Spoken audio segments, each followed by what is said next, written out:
Transparency International est le mouvement mondial de lutte contre la corruption, fondé donc il y a 30 ans, en 1993, et qui est présent dans une centaine de pays. Donc c'est vraiment une coalition d'entités autonomes, mais qui sont unies par leur volonté de lutter contre la corruption et de promouvoir donc l'intégrité à la fois dans la sphère publique et dans la sphère privée.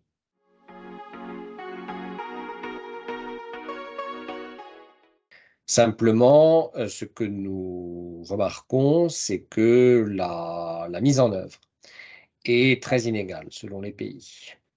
Il n'y a pas encore suffisamment de répression, en fait, de la corruption, pas assez d'argent pour les structures d'investigation et aussi pour les procureurs et les juges qui doivent se pencher sur les affaires de corruption. C'est vrai aussi de la France, hein, cette insuffisance de moyens qui est aussi une insuffisance de volonté politique dans la plupart des pays. Et par ailleurs, nous avons affaire à un discours qui est tenu dans un certain nombre de pays par un certain nombre de responsables politiques depuis quelques années, qui est un discours clairement hostile à la démocratie, clairement hostile au multilatéralisme. Et donc, ça, c'est relativement nouveau dans notre existence parce que nous étions portés par des, par des valeurs et par un discours donc assez globalisé en fait, hein, avec des gens qui étaient en désaccord mais qui ne manifestaient pas leur désaccord ouvertement.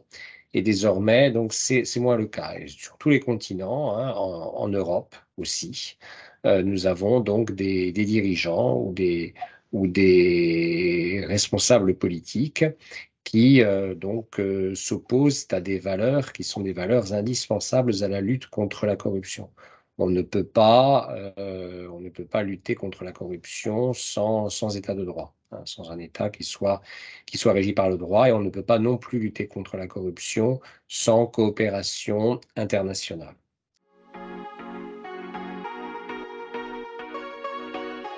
Ce qu'il faut, c'est arriver à une mise en œuvre de tout ce qui a été écrit depuis des années dans les différents textes de loi, dans les différents règlements.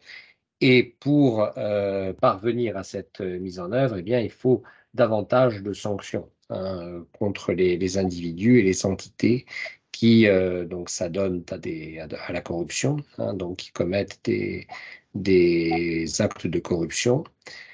Et pour cela, donc, il faut une volonté politique au niveau des États. Il faut plus de moyens pour les forces de justice et de police. Et il faut aussi une coopération internationale beaucoup plus fluide.